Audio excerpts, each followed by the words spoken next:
Welcome to the Energize Your Portfolio webinar, Cost-Effective Upgrades for Every Property. This webinar is going to cover how energy upgrades can reduce property operating costs and improve the health, comfort, and safety of your residents, and how the Multifamily Energy Savings Program can offer support in developing scopes of work and securing incentive funding and making these upgrades easy, straightforward, and cost-effective. A few logistics before we begin. Please send your questions through the Q&A at the bottom of the screen. We will answer them at the end of the presentation. The attendee audio is currently not enabled, but you will get a chance to ask your questions at the end of the presentation live. And then also, we will share a copy of this presentation with all the registrants. A link to this webinar will also be shared along with the copy of the presentation. Our speakers today will be Alyssa Tambone, our Senior Customer Acquisition Manager, and Lydia Fletcher, our Outreach and Enrollment Manager. And just want to walk you through the agenda before I hand it off. We will begin with a program overview where we will cover the property and income eligibility, services, participation process. Then we will hop over to the project scope development where we will cover the program services, so the eligible upgrades. We will walk you through some upgrade examples and talk about contractors. Then we'll talk about how to participate. This includes how to apply, qualifications that you need, the documents, and the enrollment process. And finally, we will end with the single point of contact service that we offer, and where we will talk about incentive layering. And at the end of the presentation, we will have a Q&A for you to ask all of your questions. I'm going to go ahead and hand it off to Alyssa for the program overview. Thank you so much. Thank you, Leslie. Welcome, everyone. Super excited to connect with you today. First, I want to share a little bit about the program overview. Go ahead and go to the next slide, please. The Multifamily Energy Savings Program that we wanted to share with you today is really about providing no-cost and reduced-cost energy efficiency upgrades through project assistance, so funding, education, things of that nature for qualifying affordable multifamily properties and residents throughout the state of California. Some of you may have heard of the old ESA CAM, the Common Area Measures program that ended in 2022. This is a continuation and upgrade of that program to encompass not only common area, but also in-unit upgrades through this particular program.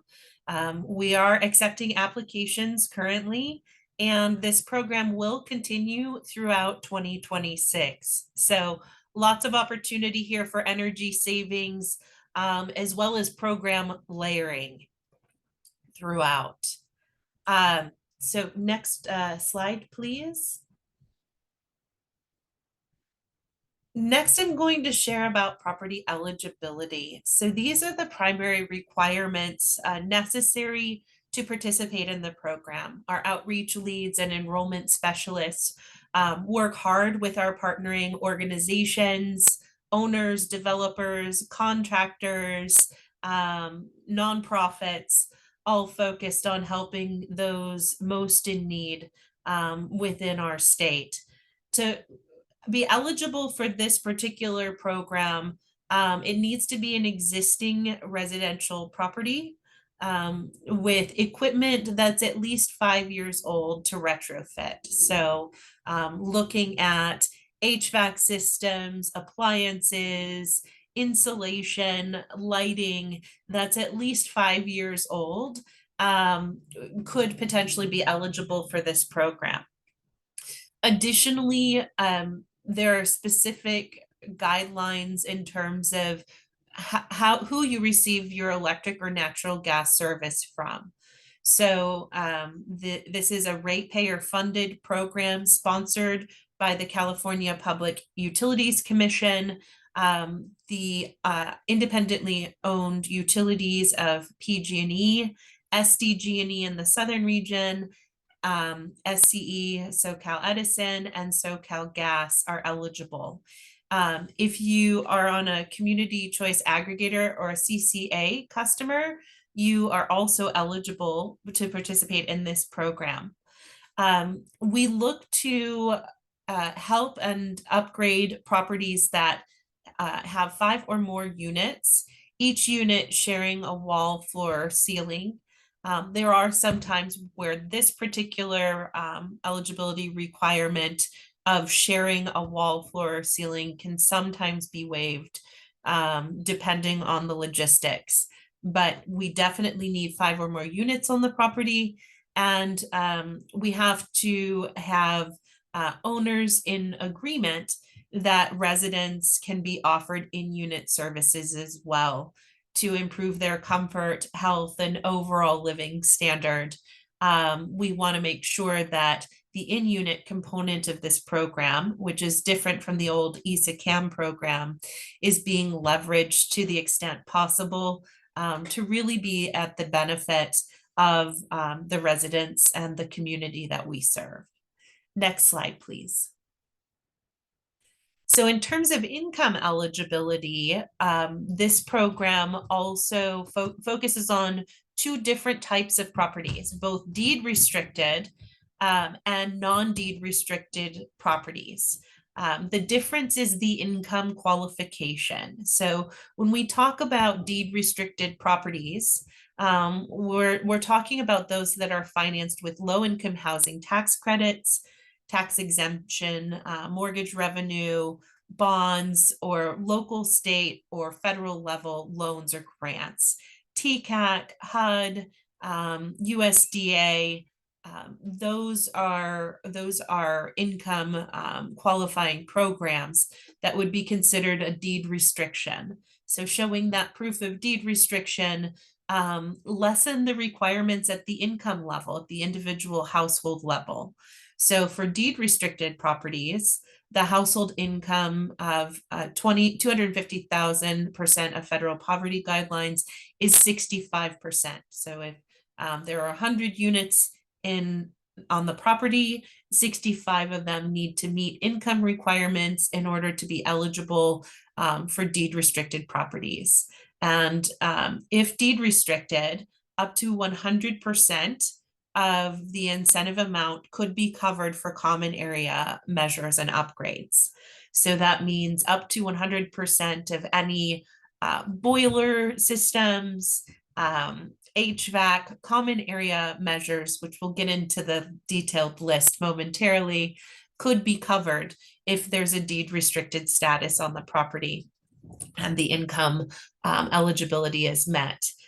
For in-unit, regardless of whether it's deed restricted or non-deed restricted, all in-unit upgrades are covered at 100% of cost. So for non-deed restricted,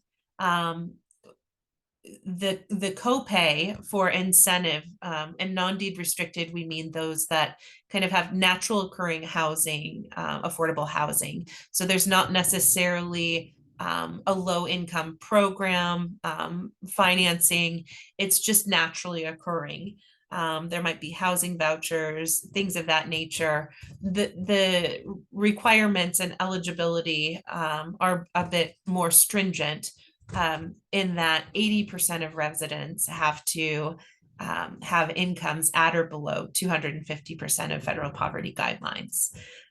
For non-deed restricted properties, there's also a little bit of a difference for common area upgrades in that 50% of the copay based on incentive amount is eligible. So the program would pay 50% of the upgrades if non-deed restricted, and then the owner would pay 50% of the upgrades. However, when it comes to in-unit, 100% of the program or those upgrades are covered through the program. So that's something to keep in mind. Really, it's a matter of the income levels and whether or not the financing is within low income programs that makes the difference between deed restricted and non-deed restricted. And the common area incentive is different, 100% for deed restricted, 50% for non-deed restricted. as well as the amount, the number of residents that need to qualify for income. And those are the main differences between eligibility requirements for deed and non-deed restricted properties. Next slide, please. So when we talk about the federal poverty level, these were just upgraded in this month, starting June 1st, based on household size and income. Typically, as owners in income qualifying housing, there's a need for proof of income or verification of income. And that is usually what we use to help enroll residents in our program. So if we look at the program income guidelines, you can see here, depending on household size, the income upper limit or upper threshold of eligibility varies. For an income or for a household size of one, $37,650 annually or less. Those income thresholds or upper limits of the thresholds have increased this year, allowing more participation in the program. So that's a really good thing for the program, so that, and for owners and residents, as more households are allowing or eligible, and as a result, properties. So next slide, please.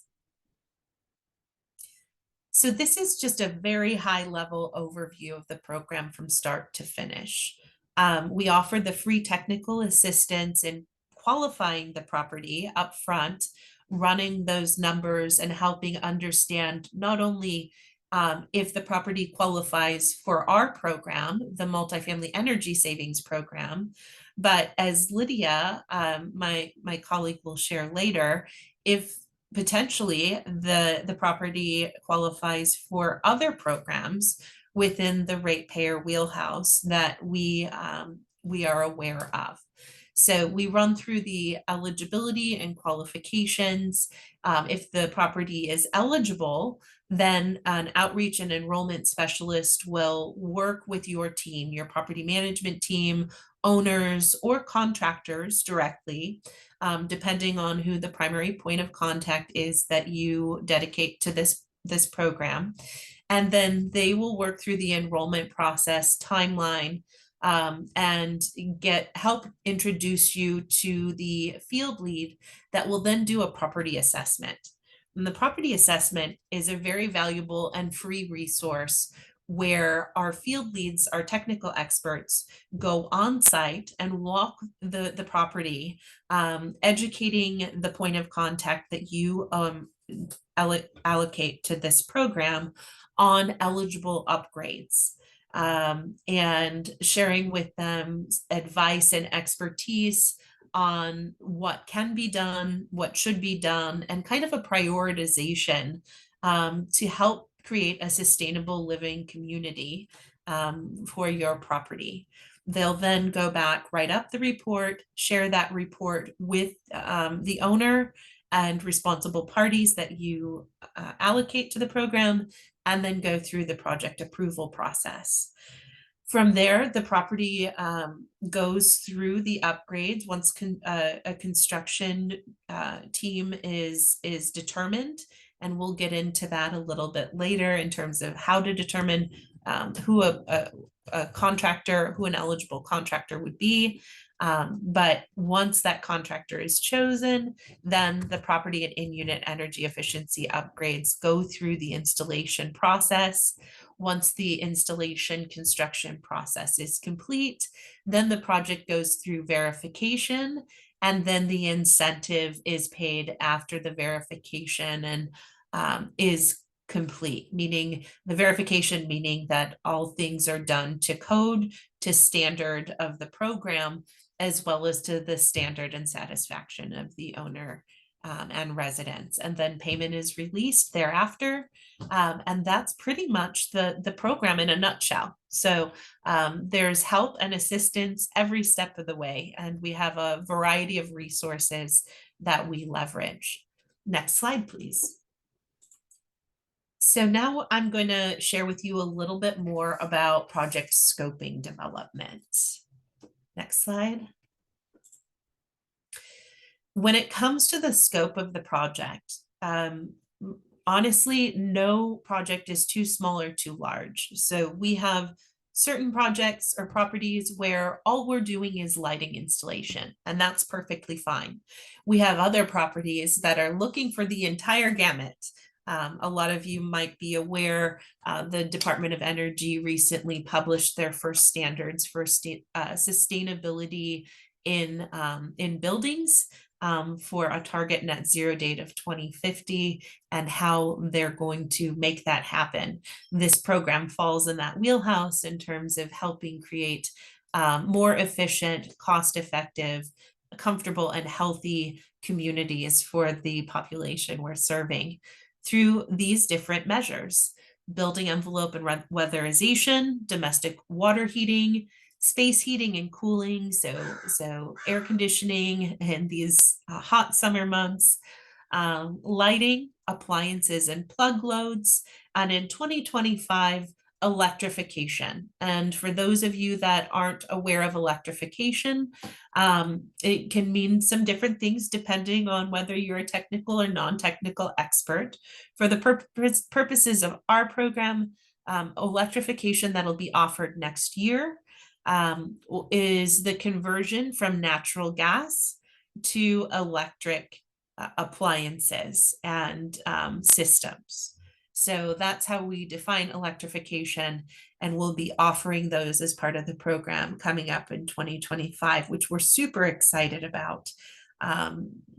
Things like instant hot water heaters instead of those huge tanks that we're used to with natural gas, or natural gas stovetops, things of that nature that owners would like switched to electric from natural gas. So lots of upgrades covered under this program. We have a complete list available. If you reach out to us after the webinar, we'd be happy to share more details, or you can go online to esamultifamily.com/eligibility for more information. Next slide, please. Property upgrades. So when we talk about property level upgrades, those are the common areas, anywhere that all residents have access to. So hallways, leasing offices, lobbies, stairwells, elevators, laundry rooms, community rooms or lounges, dining areas, on-site parking, outdoor spaces, pools, and any central system units. So residents are either able to be in those common areas or are receiving direct benefit in the instance of central systems of that area. How do we develop the property level scoping? Well, first and foremost, we listen to the owners. We want to make sure that we're matching and recommending and prioritizing with the owner's interests in mind. So we want to make sure that the owner's needs and priorities for their property, their investment, are front and center.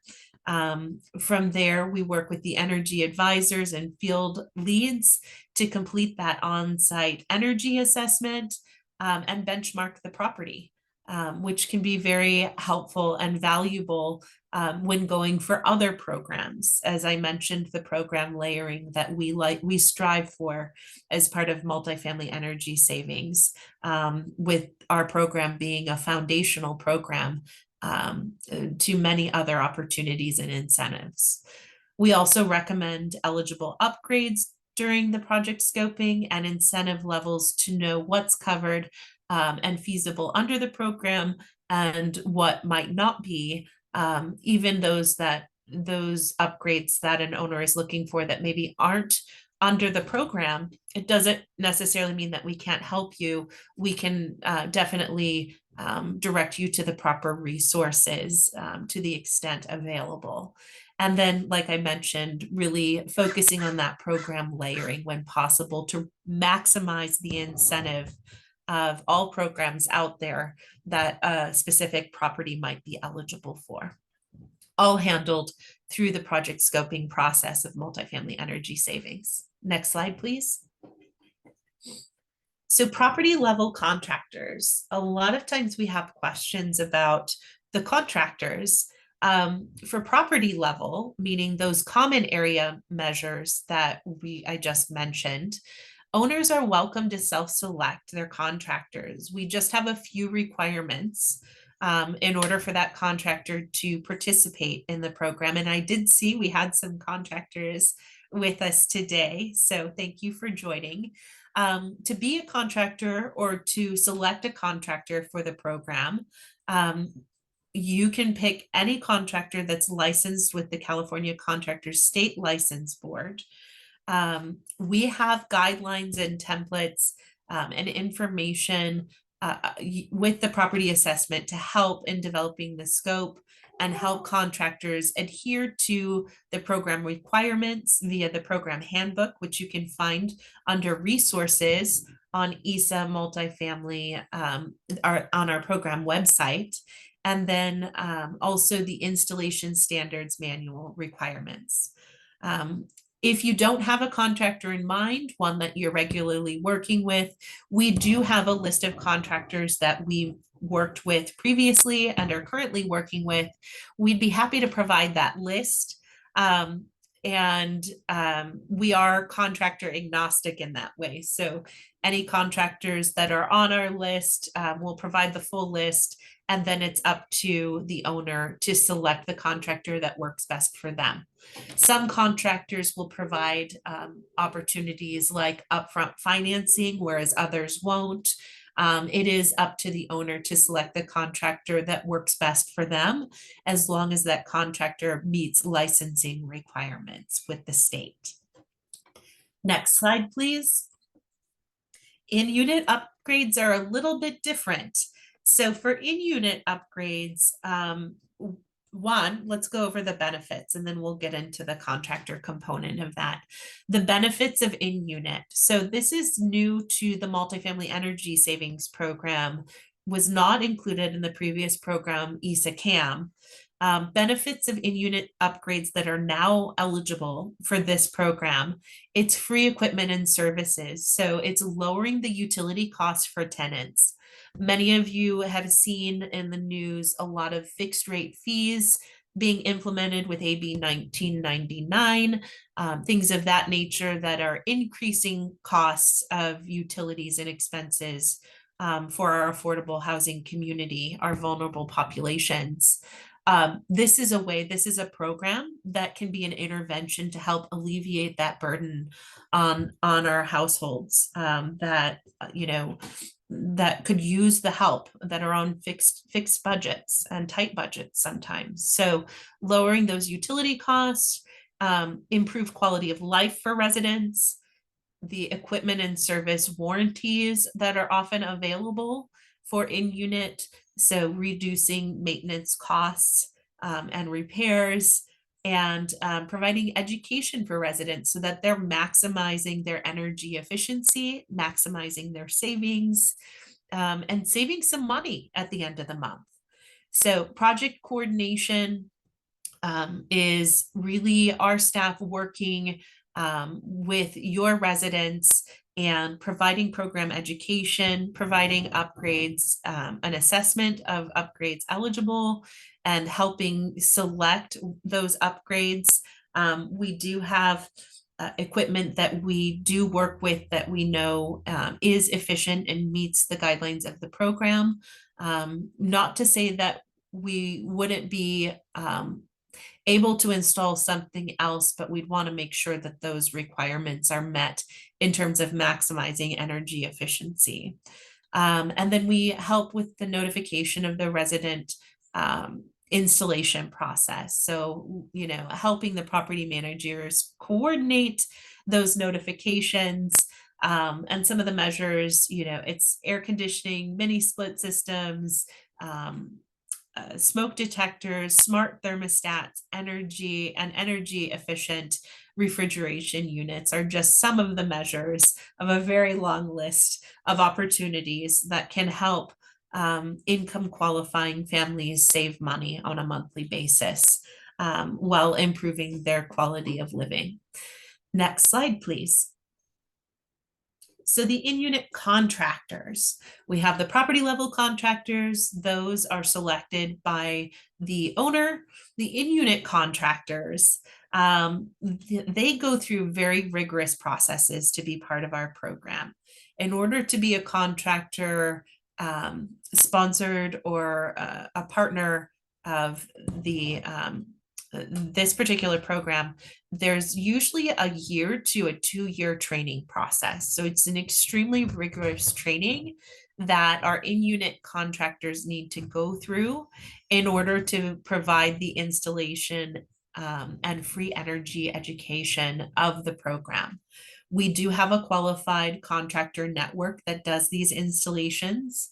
And in order to comply with the standards set forth by the CPUC, these in-unit contractors must comply with all program safety standards and be trained in those safety standards, be registered in ISN with maintaining an A or B reading, and complete utility programs and specific training for multifamily energy savings. So there is a rigorous training process focused specifically on this program. They also have to be registered with HISC, the Home Improvement Sales Certification, if working as an enrollment specialist. So if they're enrolling properties for owners, they need to have that special certification as well. So we work with general contractors and contractor firms for common areas, and then those contractors also coordinate with our in-unit for the in-unit upgrades. And the in-unit upgrades are done by these specifically trained contractors that are trained in the logistics and requirements of our in-unit component of the program. Next slide, please. So before I turn this over to Lydia to share a little bit with you about the logistics of how to participate, I wanted to share with you some of the real savings that our clients and customers, owners have realized over the years. So one of those being the Altenheim Senior Living Community. They're saving about $12,000 annually on energy bills. Wood Creek Terrace, they're saving about almost $60,000. Others are saving anywhere from $3,000 to upwards of $100,000 in annual savings at a property level by participating in this one program. And that's before any of the other program layering offerings. That's not including the increase in value of the property based on the upgrades provided, or and that's not based on the actual measures installed. Sometimes the boiler units or HVAC systems for these large properties can be upwards of $100,000 or more just for the equipment alone. So the incentive, the initial incentive can be significant, but then the residual or ongoing incentive on an annual basis at a property level can also be extremely beneficial for owners in terms of cost savings. Next slide, please. With that, I'm going to turn it over to Lydia, and she's going to share with you a little bit on how to participate in the program. Hey everyone, thank you for the handoff, Alyssa. It's great to be here with you all today, and I'm excited to be working together. Again, my name is Lydia Fletcher. I'm the Outreach and Enrollment Manager for the ESA Multifamily Energy Savings Program. Now that we've had a chance to discuss the program overview, I'm here to discuss how you can participate and what the next steps are. We briefly covered program eligibility and requirements, but I'll dive into more details throughout the following slide. Next slide, please. So there are a couple options for you to apply to the program, and the best option for you will depend on how many properties you're looking to submit If you have 1 to 2 properties, we generally recommend submitting an interest form online. You'll indicate your utility providers and be asked a couple of questions. And after submitting a form, you can expect to hear back from one of our enrollment team members within 2 to 5 business days. If you have a large portfolio of projects, it'll be most efficient for you to request a bulk submission form. We'll send one over and you can input property information and send it back to us. All this being said, if you're working with someone already, want more assistance or aren't sure what's best for you, you can always connect with a team member who will walk you through your options. And then also I like to flag, if you already have a portfolio document maintained or available, you can submit that to the team and we'll work to gather any additional information. Next slide, please. Here on the screen, you can see how to access the interest form on our website. From the homepage, you can click on Apply Now, which is that big blue button in the right-hand corner. One call out is the first question on this form will ask who your heating utility is. If you're unsure, you can just put your best guess, but the rest of the interest form should be straightforward regarding your property's information. Next slide. And here you can see a screenshot of the portfolio level enrollment form. You can input multiple properties and submit all information to the team at once. If you're not sure about certain fields, you can just answer to the best of your knowledge, as someone with our team will be working with you throughout the entire enrollment process. Next slide, please. All right, so as discussed earlier, property level enrollment qualifies the whole building for services. This includes the common area and all dwelling units. To qualify for property level enrollment, we will need annual income information provided, and we'll discuss that requirement a little later. But deed restricted properties, those are with a regulatory agreement associated with maintaining affordable units, those need to have 65% of residents at or below the 250% of the federal poverty guidelines, as discussed earlier. And then again, non-deed restricted properties need to have 80% of residents at or below 250% of the federal poverty guidelines. So the income requirements are the same. The big differentiator is the percentage of residents between deed and non-deed properties. After being deemed eligible at the property level, work can be done at common area and resident units. 100% of units are eligible for free upgrades once it meets that property level enrollment, even if some residents didn't meet the income criteria on their own. So this includes deed restricted and non-deed restricted properties. And then for common area work, non-deed restricted properties can receive up to 50% of costs covered, and deed restricted can receive up to 100% of costs covered. Next slide, please. So at its core, the ESA programs are designed to serve residents. Therefore, there are certain protections in place to ensure a renovated property remains affordable for residents. There are 2 situations where a property owner would need to sign the tenant protection agreement. The first situation is if the property is non-deed restricted. And second situation is if the deed restricted property has fewer than 10 years left on the regulatory agreement that governs the affordability of the property. This document states that the property owner needs to maintain that at least 50% of the property's residents are at or below the CARE income guidelines for 10 years post-receival of the incentives. Please note that the CARE guidelines are different from the program guidelines, and the CARE guidelines can be found on the CPUC's website and are also linked within our program handbook. Property owners do not need to sign the tenant protection agreement at the time of enrollment. However, program staff will confirm if there are any concerns about signing this agreement prior to completing enrollment.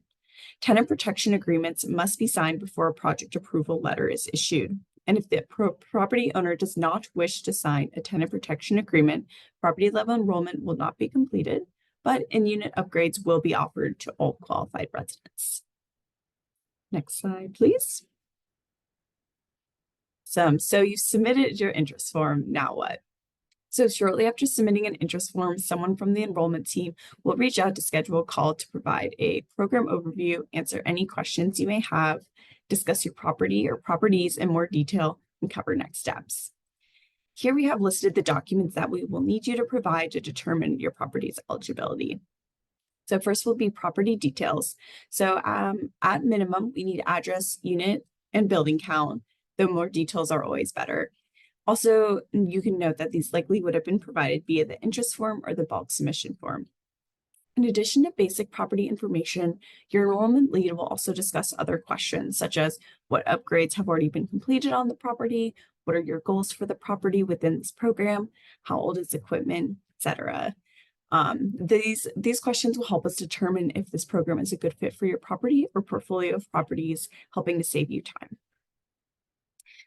Additionally, we'll need electric or gas bill from the utility. So as discussed, participants must be a customer of SDG&E, SCE, SoCalGas, or PG&E, and provide a utility bill with a valid account number, property address, and public purpose program charge.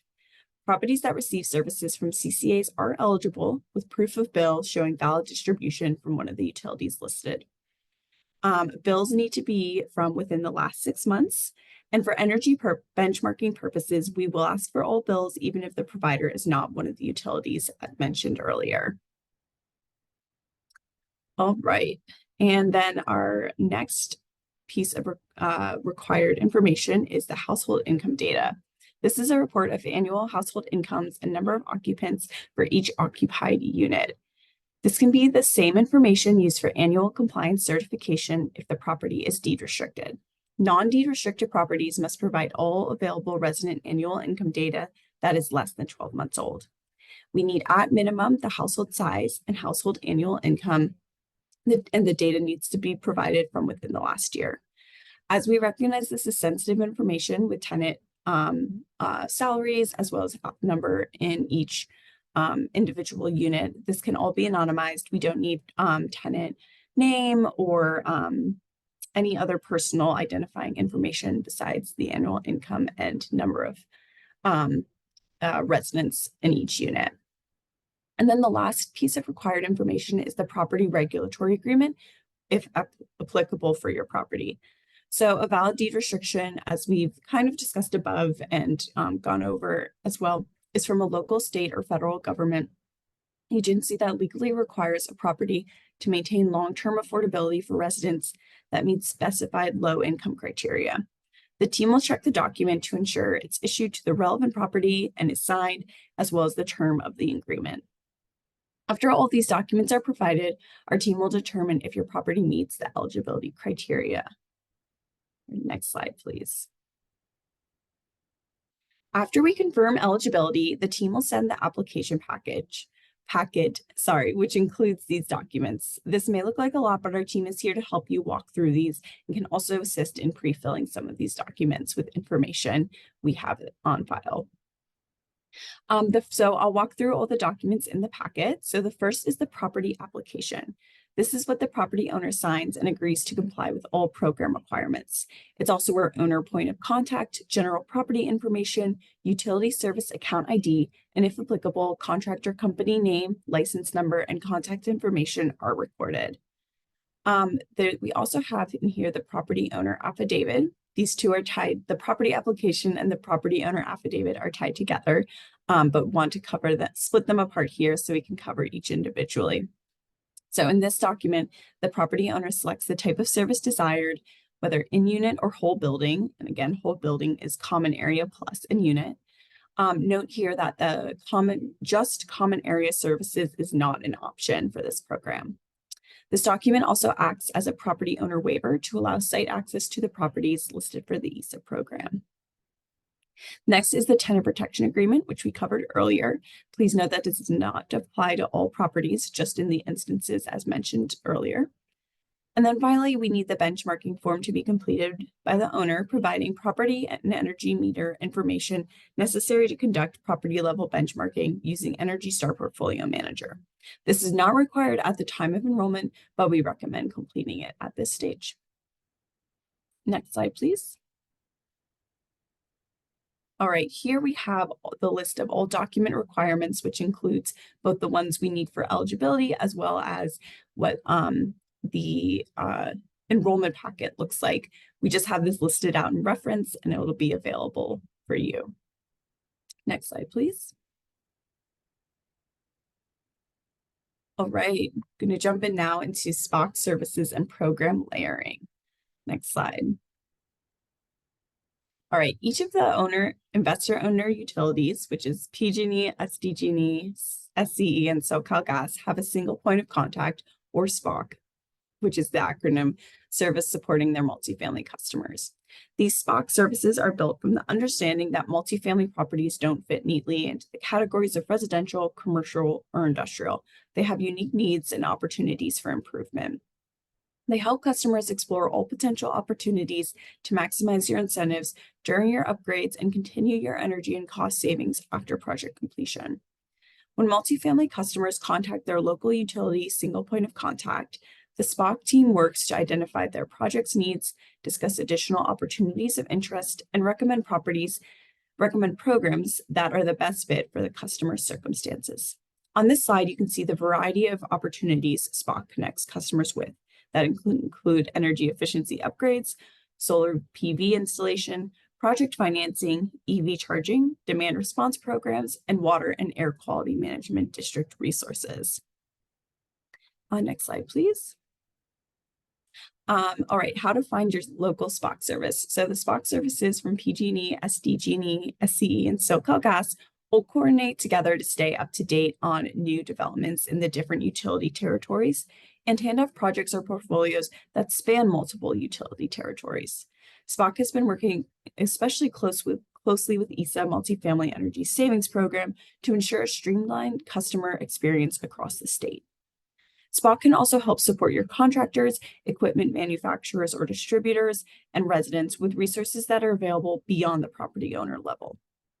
Here we've included the contact information for all SPOC services. Next slide, please. All right, how to connect with us. We really recommend checking out our program website. We have a wealth of information there. And then additionally, we have our contact information. So based on your utility information, please reach out to either contact. Next slide. All right, thank you. On behalf of Alyssa, myself, and the program team, thanks so much for tuning in today. We appreciate your time and look forward to working together. And now we have some time to answer your questions. Great job, Lydia. Thank you. So there are a couple of questions that have come in that I wanted to kind of kick things off. So one of the questions was, previously ESA in-unit replacement only does like-for-like upgrades. Is this program the same? So ESA CAM only did like-for-like upgrades. They have a heating system that they want to know if the program would allow them to replace it with a new non-steam heating system. So the current system is steam heating. The new system they're looking to replace it with is a non-steam system. So technical program questions like that, we always want to, because our program is constantly evolving. Like I had mentioned previously, we are adding electrification in 2025. So we're working through that process that will be available in 2025 through the program, which will take, unlike upgrades, right? So from natural gas to electric through the program. Typically, other than electrification, you are right. There is typically a like-for-like upgrade. However, I would want to verify this with one of our field tech leads before saying we wouldn't do this. So I'm gonna add my email address, and because this is an anonymous question, so I'm going to answer this question with my email, hoping that you'll reach out to me so that I can connect you with one of our field leads, verify this, and then get back to you. So that's one question. And then Lydia, another question that we have is, can public housing for seniors qualify for this program? Yeah, thanks, Alyssa. I'll take this one for sure. So off the top, without more information, I can't for sure say, but if we meet those income qualifications, then this shouldn't, then you'll definitely be able to qualify. So again, would recommend just reaching out, and we'll be able to work with you to get the information so we can determine your eligibility. but we work with a lot of public housing agencies, as well as a lot of public housing agencies that work with seniors that have qualified and have gone through this program. Seniors, special needs communities, you name it. We do everything that we can to qualify these properties. So really looking forward to partnering with you, Nina, should you choose to move forward. Thank you for the question. Next one. Can you share the budget for ESA common area and in-unit for this program cycle? The budget. So the budget is a little bit variable. We don't necessarily share what the total budget allocation is, but each property is unique. And so the budget will cover the expenses. In other words, Young, great question. We're not anticipating that this program will run out of funds before we can enroll all those interested. However, to make sure it's better to enroll sooner rather than later, simply because, with wait lists and things of that nature, like the old ESA CAM program, we had spillover from ESA CAM into ESA Multifamily Energy Savings of those that waited until later in the program to enroll. So for that reason, my suggestion would be, if you're interested, let's do the screening, let's get the project enrolled, and then make sure that we can see it through. But I don't anticipate the budget drying up for this program before we can complete all those eligible properties. So I could share that much. We have another one for Lydia on property level qualification, common area and in unit. This one's anonymous. Will there be one contractor completing the work or two contractors, one for common area work and one for in unit? Yeah, great question. So Alyssa covered this a little bit earlier with the different types of contractors. So typically it is two different contractors completing the work. We need, for a common area, the property owner can choose whatever contractor they want to work with, as long as they're licensed in the state of California. For in-unit, we do have to have a qualified ESA in-unit subcontractor complete the work. So in some cases, it could be the same contractor if they are qualified for ESA in-unit, but more typically it's two different contractors working, for one for common area and then one for the in-unit work. And happy to dive into. Go ahead. The in-unit contractors, they go through a very rigorous process, 1 to 2 years of training, qualification checks, you name it, just to participate as a subcontractor for in-unit. So that's the reason why typically there are two contractors. There's a very rigorous quality check process with them. So they adhere to the guidelines, they're screened to make sure they qualify, they're extensively trained on safety components as well as program education requirements. So because for in-unit, there's the education component, we need to make sure that the contractors have the appropriate certifications and knowledge on energy efficiency upgrades to a technical level, in order to be able to share that education with residents effectively. And so that's why we have such an extensive and rigorous training program for in-unit subcontractors, which, as Lydia mentioned, and so well put, typically we do see the common area contractor being different from the in-unit. Not always, but typically, just because of the rigorous training requirement. So that's something to keep in mind as you move forward. But please know that in both instances, whether it's the same contractor you're using or two different ones, you're in very good hands with the in-unit contractors that are part of our program due to the extremely rigorous training requirements. Great question. Another, let's see, Young, do you have a list of active ESA contractors working with the in-unit measures? We don't have this published on our site yet because it's constantly, it does change. But we can get you that list. So if you'd like to email me after the webinar, I'd be happy to provide you with a list of our contractors.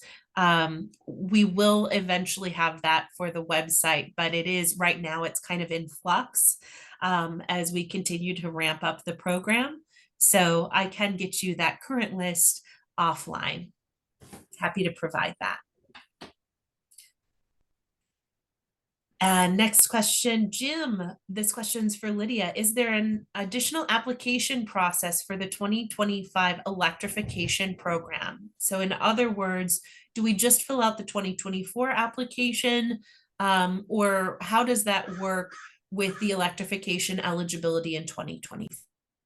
Yeah, great question. So the application process and eligibility requirements won't be different for electrification processes. That we'll really see all those changes sort of downstream, like after the enrollment when you're working with your technical team.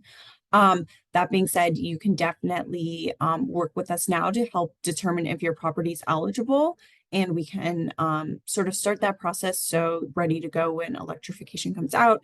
We'll also be definitely notifying as that change happens and all those new measures roll out as well. So if you're signed up for our newsletter, pay attention there, and you can also apply at that time. But the application itself will not be different than our normal for application that we have process, or normal application process that we have now. So yeah, happy to work with you now if you're looking at or interested in wanting to know if you'll qualify. But you can also stay tuned for when electrification does roll out. Great question, Jim. An anonymous question. When will this webinar be available to view again online, and how do we access the recording? Well, we are very fortunate. Leslie and Brooke, our marketing gurus, will provide the webinar recording via email to you this week, so that you have that to view at your access, probably within the next day or two. You should look for that in your inbox. We're really grateful for our participants today. We want to make sure you have that information available to you. So it'll be available very soon, probably within the next day or two.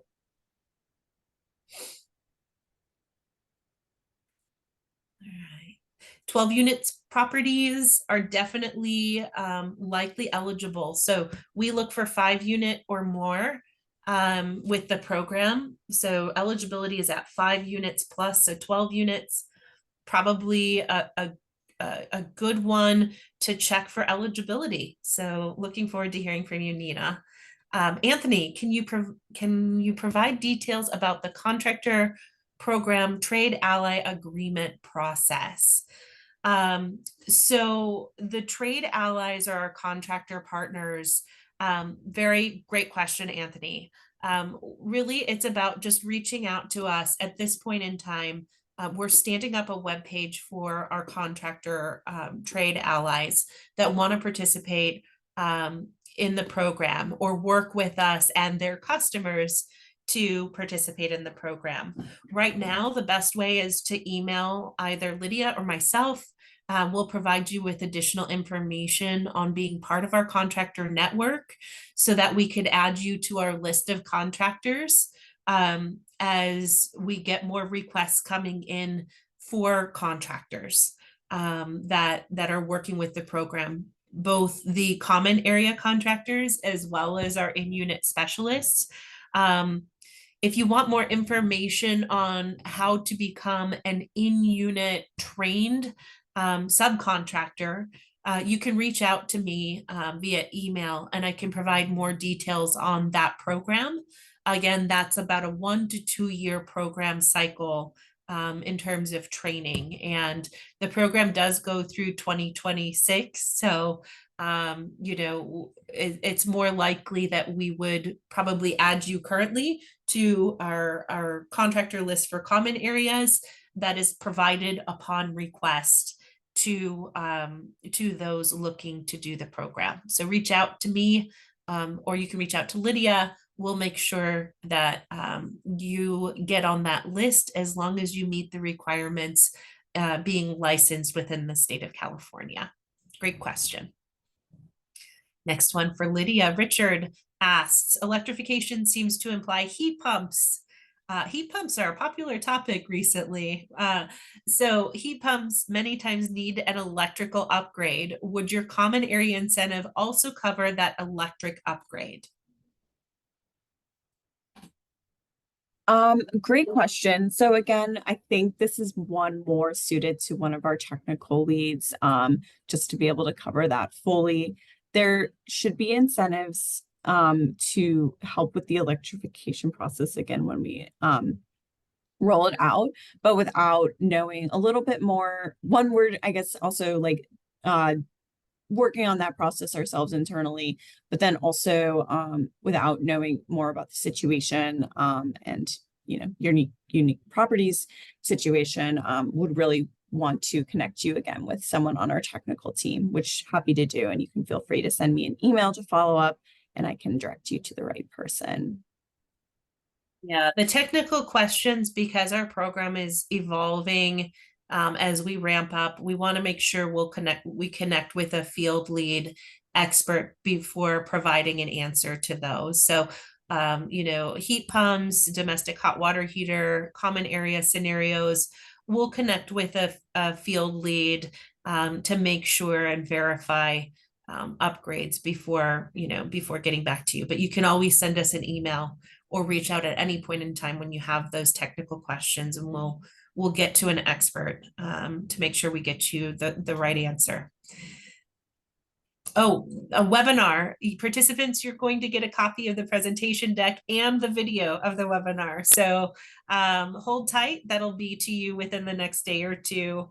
We're super excited that you participated today, and we hope that you'll share this information with others that might be eligible for the program, because we really just want to maximize the benefit for residents within the community we serve. So thank you. Next question. Yep. Sorry, one quick add on to that. We're also happy. If you want to reach out, we'd also be happy to have one of our team members come and present to a larger group within your organization, if that's something you're interested as well. So they read the deck, have more questions, we'd be happy to present. Yeah. Sorry. No, great addition to that. We do a full kind of portfolio approach to analyzing the basics of your portfolio and have a fundamental understanding of eligibility. So if you'd like that custom presentation, we'd be more than happy to do that for your organization. Question. We are in a rural area with no ESA qualified contractors listed. How would we move forward with this project? Are we talking common area or in unit? In unit, we service all the entire state as long as they are within the service territory of PG&E, SoCal Edison, SoCal Gas, or SDG&E. So if they're in one of those service territories, we do have in-unit contractors to cover them, to cover those upgrades. And so we'd be happy to do that with the in-unit. With other contractors, we do have a list of trade allies also within the service territories that we could connect you with to see if any would be interested in working in the rural area where you are located, where your property is located. We would do our best to work with you to find the right contractor for your specific project needs. So please reach out to us in that instance of the rural area. We'll do our best to leverage our trade ally network and contractor partners to find a good fit for you, as long as you're within the service territory. And then what constitutes a larger group for presentation? Gosh, if you have 3 people, that's good enough. We'd be happy to meet with you and others, within your team to discuss the program. So we want to make sure that we're educating on the program. We're really reaching the population that needs us the most. And we'd be happy to meet with you. So 2, 3, we meet with teams of 10, so it doesn't matter. We'll schedule a time to do a presentation and go through the information on the program as needed or desired. So great questions. Thank you all.